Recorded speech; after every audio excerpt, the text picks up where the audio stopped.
All right, so here we go. So 5, 4, 3, 2, and 1. All right, folks, welcome back to the Trauma Therapist Podcast. I am very excited to have as my guest today, Dr. Rick Boone. Rick, welcome. Thank you for having me, Guy. It's a pleasure to be here. So Dr. Rick is the Warrior's Heart Clinical Director. He's a licensed psychologist who currently leads the clinical team at the first and only private and accredited residential treatment center in the U.S. exclusively for warriors, which includes active duty military, veterans, first responders, EMTs, and paramedics. His team helps our frontline protectors overcome drug and alcohol addiction, PTSD, mild TBI, trauma, anxiety, depression, and other co-occurring issues.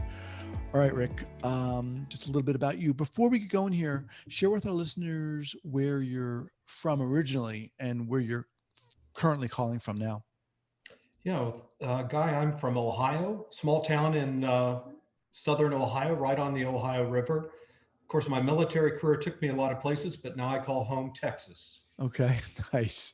So military, give us a little background into your military experience. Right. Well, I had always wanted to be in the military. My father is a Pearl Harbor survivor. And so I remember getting into my mother's cedar chest and finding his medals and being very interested in the Navy in particular.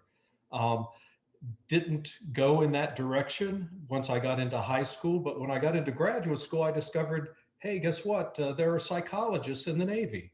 And that interested me a great deal. So I looked into that. At the time, my uncle was a Navy recruiter. He helped me fill out the applications. And the next thing you know, I'm doing my internship at the National Naval Medical Center in Bethesda.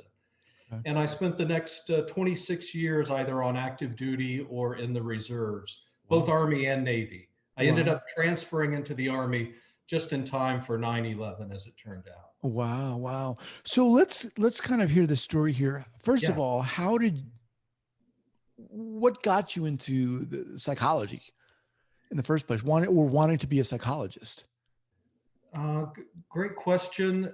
Again, childhood experience. I had a lot of allergies as a kid. I was in the hospital a lot. And so I gravitated, because the nurses and doctors were awfully cool and very kind. I gravitated towards healthcare. At one time, I thought I might be a physician, realized that chemistry was really not my thing. And at the time, Guy, a fellow by the name of B.F. Skinner was making headlines with his behaviorism. And I was kind of galvanized by the idea that psychology could make a difference globally. Mm-hmm. Now, I changed sort of my focus. I didn't become a behaviorist, but I was always interested in kind of helping people. Mm-hmm. And so that's why psychology seemed a natural fit for me. So if you didn't become a behaviorist, what did you become in a sense? Well, far more eclectic. And, I've had my romances with different theories, but probably more a relationally based psychodynamic kind of therapist. Okay. So you get into the service, you're a psychologist. What was that like for you initially? Well, it was awfully exciting. Believe it or not, the Navy has great opportunities for psychologists. And I had decided in graduate school I wanted to be a generalist. As you know, Guy, lots of psychologists specialize in one thing or another. But I made a conscious decision not to be a forensic or a clinical child psychologist. I wanted to do a lot of different things, and the Navy gave me that opportunity. So here I am, a small town kid from Ohio in Washington, D.C., in uniform, and it was about the time of the movie Officer and a Gentleman. So I was living the dream. And it was a professional dream too, because we had terrific mentors. The staff there were great. And so I was getting some great training in assessment and psychotherapy and all kinds of interesting psychological things. Okay. More specifically, when you started working, what did you find in terms of how receptive, military personnel were to what you were doing and so forth? Because we all have, it's pretty common knowledge about how receptive a lot of maybe more specifically combat veterans are to seeking out therapy. But what was your experience initially? Yeah, again, terrific question, because the whole thing was an evolving process. There was a lot of resistance, particularly when you were telling commands that their people needed help, when the commands needed those people to be doing, military things. Mm-hmm. Um, but the good news is that they recognized that the work of a soldier or a sailor is stressful, and that there are going to be issues that need to be addressed. And so as I sort of learned the military culture, I found that I was a respected part of the military community, and mental health, behavioral health, increasingly became a respected part of the military medical community. Mm-hmm. Now, was there a particular kind of subpopulation or of veterans or military individuals that you wanted to work with, that you found you could work with more easily, in a sense? Uh, well, Guy, the first part of my military life was peacetime military. So I was seeing people for reasons that civilian psychologists would be seeing people. It was only after I transferred into the Army and started doing combat operational stress control, which Mm. was a concept I'd never heard of. I didn't know what combat operational stress really was. But when I got into the Army and 9/11 occurred, the next thing you know, I'm working with a lot of PTSD, a lot of combat related adjustment problems. I was in Iraq a couple of times, I was in Afghanistan once. So that really became, and then when I came back to the United States, I was working right outside of Fort Hood in Killeen, Texas, seeing a lot of veterans, a lot of active duty people. And I have a heart for the military, for those who are, offering service to their country. Mhm. And so that was where my passion began to gravitate towards those people who had the invisible wounds, if you will, of behavioral health conditions. So, how many years had you been in the service, or how many years had you been a psychologist when that started happening, when that transition happened for you? So that was 20 years. That was Wow. 20 years. Yeah. So I worked in the civilian world as a clinic-based psychologist at a medical clinic. So I'd had a lot of other kinds of experiences and really valued them. I loved working with medical patients, but my work with trauma really started in 2003 when I went to Iraq the first time. Mm. And what was that like for you? Well, so Guy, I've been asked that question a couple of times, and my answers are: it was a grind. It was difficult for me. I didn't really like being away from home, but at the same time, if someone had to be there, and I'm not exaggerating, there was an honor attached to having that opportunity, and I wouldn't trade it for the world. So many questions are coming to mind now, but what do what are some of the challenges of working with that population? I mean, people who are, experiencing combat in and around that. As a psychologist, as a mental health professional, what are some of the challenges that you encountered? Well, we didn't have a lot of time. One of the doctrine of combat operational stress control is brevity. And so we open up these field clinics, and we might have 72, 96 hours to work with individuals who would be sent to us from different areas of Iraq. And so we were doing hardening. We were just trying to get them back in touch Mm. with the resiliency that allowed them to do the amazing work that they were doing before they came to us. Uh, and for me, it was a process of discovery. Like I said, I was uh, not thinking earlier in my military career that I would be a combat stress psychologist. But once I was there and I saw the motivation, not only of the soldiers and Marines that we were seeing in the clinic, but also the people that I was working with. These were young men and women. I won't get into the weeds about it, Guy, but one of the great revelations to me was that the Army had mental health technicians who were 19, 20, 21-year-old kids out of high school, many without college educations, and they were doing some very basic psychological interventions with the clients that we were seeing in the clinic. That's how I ended up, by the way, at the Army Medical Department Center and School a few years later. I voluntarily mobilized there because I was amazed at how much skill these young people brought to their work. And I wanted to figure out, how did they do that? It took me 8 years to get my degree. And and I was still learning. For instance, give us an example of that. Sounds pretty interesting. Yeah, so these, if you're talking about the mental health specialists that the Army was producing, now, of course, there were Navy corpsmen who were also specialists in behavioral health, but this was the first time I'd seen anyone do it in combat. So they would run psychoeducational groups, they would do initial intakes, and then bring the information to a licensed professional like myself and say, hey, doc, this is what I think we got going on here. And then I would speak with the Marine or the soldier. And by and large, these young people were accurate in their initial assessments. Mm-hmm. They were on target. And so they were a great benefit. We could not have done it without these mental health specialists. They were really provider extenders. You said one of your main purposes was basically to harden.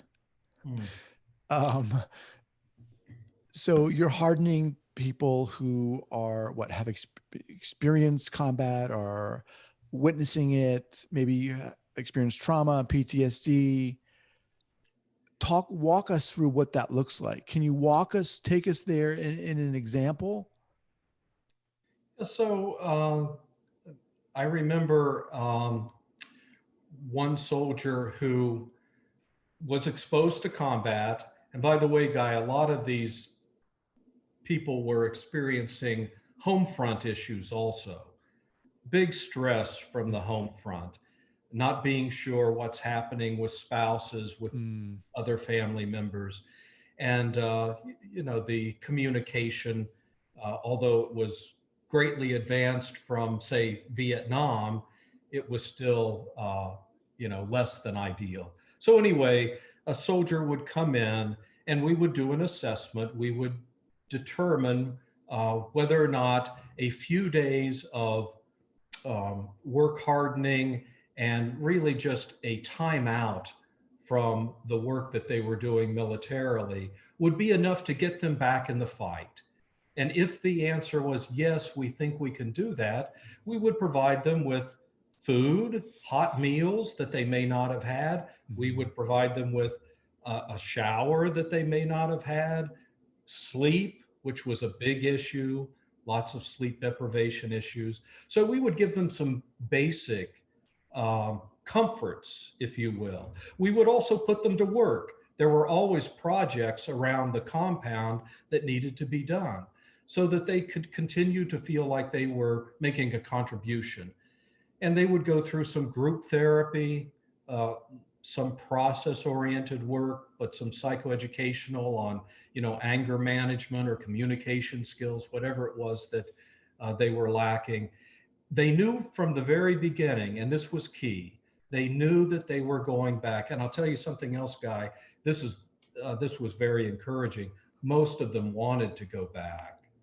That's kind of remarkable, but very true.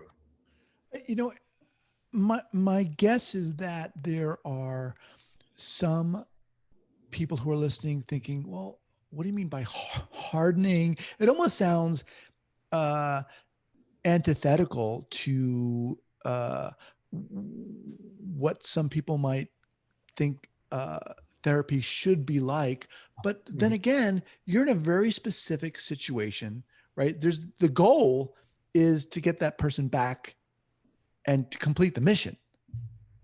That's true. And this is a multidisciplinary team, by the way. So we had physical therapists, we had occupational therapists, Nice. and they would do the sort of the occupational hardening, if you will. Folks like me were, we were doing what we do anywhere else. We were listening. We were trying to understand their experience of what was happening. We were trying to offer them some forms of support so that they would, you know, and also communicate with the command about what was going on so that there would be realistic expectations about what that person could do when he returned. Okay. I mean, there's so much to talk about here, but I want to get to the warrior's heart. How did that come about for you? And first of all, where is Warrior's Heart? Warrior's Heart is located on a 554-acre ranch Wow. in Bandera, Texas, which is the cowboy capital of the world. And so it's a small town, which is comfortable for me. I've lived in San Antonio and Austin, and so coming to Bandera is kind of like coming home in a way. And that's the other thing. Warrior's Heart is home, if you will, for our clients. It's like coming home. And I'll say more about that in a moment. But so that's where Warrior's Heart is at. And how did I get here? It's a blessing. So I was working in private practice for about 5 years, and I was doing a lot of work with veterans and active duty soldiers primarily. When a recruiting company reached out to me and said that this position was available as clinical director. I had not heard of Warrior's Heart, even though I lived just a couple of hours away from it. Mm. Warrior's Heart is a child in terms of how old it is. It's only 5 years old. So, we're still learning and growing. And so it was great. I had a chance to interview for the position, and I don't know. Again, it's the combination of the fact that I was in the military and the fact that I do have this heart for those who serve, and the fact that, I was a clinical psychologist, and Warrior's Heart wanted a psychologist. That's part of their growth. They're looking to get, subject matter experts in every position here. So, it was a good fit, I think. So I mentioned a little bit about it in the bio, but who comes to Warrior's Heart? Who are the clients? Yeah, our clients, largely veterans from any branch of the service. We have some active duty, and that's a part of our client population that I think is growing as military units hear about the work that we're doing here and how it is a unique place. I mean, for one thing, we are addressing both the substance use disorder and the behavioral health disorder simultaneously, because every client gets two clinicians, a behavioral health professional and a chemical dependency specialist. And we also serve first responders, firefighters, law enforcement officers, emergency medical technicians. If you were at 9/11, if you were at ground zero on 9/11 and you were helping in the rescue efforts, you qualify as a warrior. So we treat the warrior class. It's a very specialized kind of, we don't call ourselves a rehabilitation facility. I think maybe at one time we did. We are a training program. We are training these people to recapture the greatness of the lives that they once lived, which is kind of a 12-step idea, right? We understand that, but we really emphasize it's not about stopping the drugging or the drinking. That's essential, but that's just the foundation. We want you to learn to live a great life again. What have you seen, Rick, in terms of the trajectory of how mental health therapy is delivered to veterans, or even more specifically, this warrior class?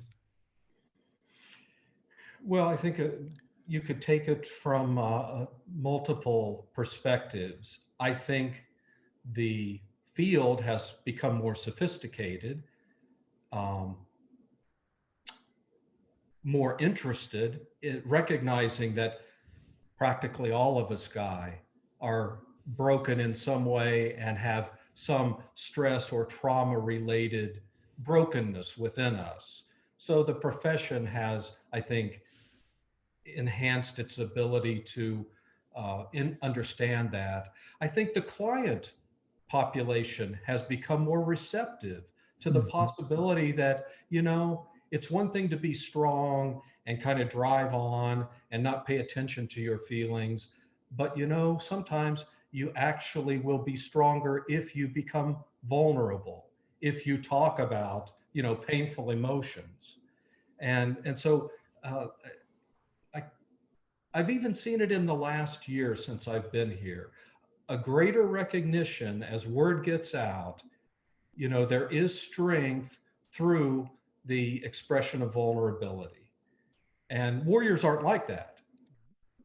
Not naturally. They're kind of hardwired to ignore, neglect that part of their experience.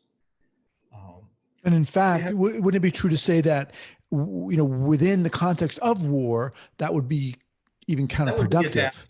Right, right. Yeah. So, right. And I think that's a great point, Guy. We are really expanding their human experience. And we have one of our founders is a former special forces guy who's, you know, he has his own great story. I won't tell his story, but I will tell you that his example has been inspiring, not only to the staff, but to many of our clients who come here and realize, you know, I can become, I'm not losing any of my um, power or my strength as a human being if I admit that this was really difficult, that this really hurts, whatever the it is.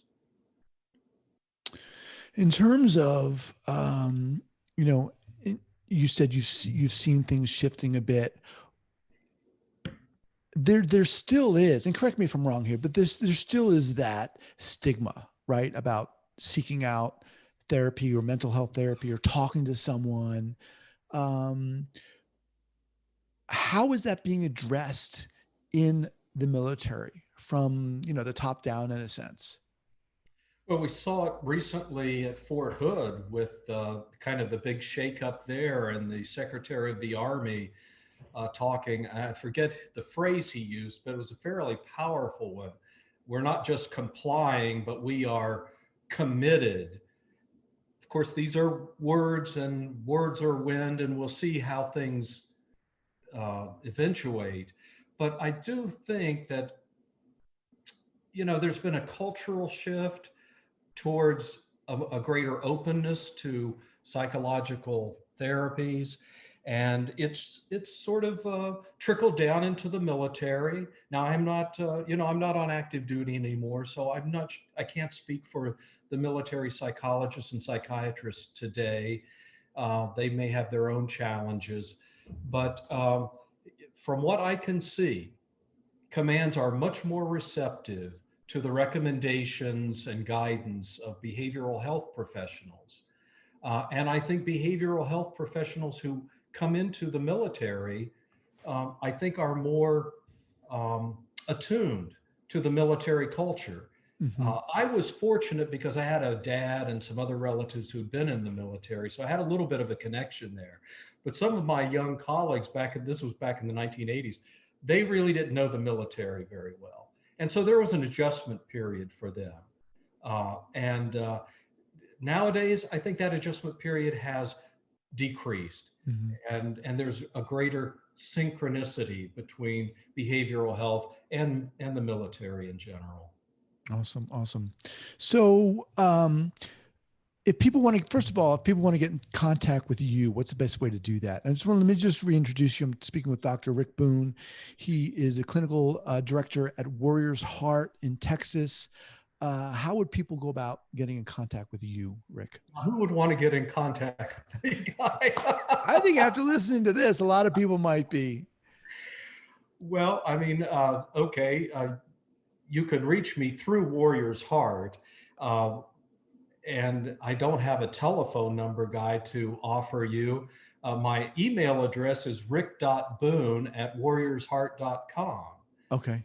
If you're looking for that kind of contact information, that would be the best way.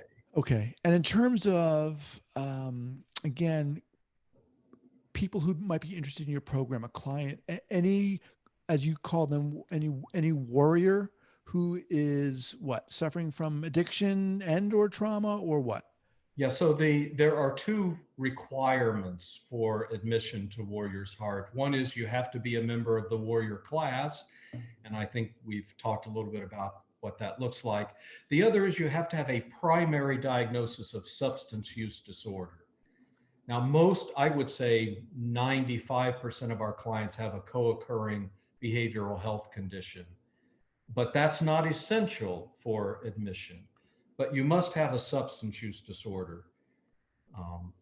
Those are the two requirements. Okay. And this is a residential program.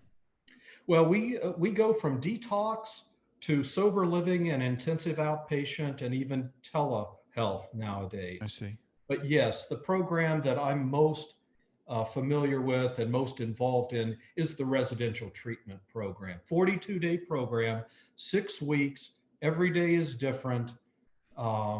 We do lots of individual therapy. Guy, I know you would be interested in this. As I mentioned, 2 clinicians. Each of those clinicians sees their caseload twice a week. So in 6 weeks, that's 24 sessions of therapy, which is pretty good.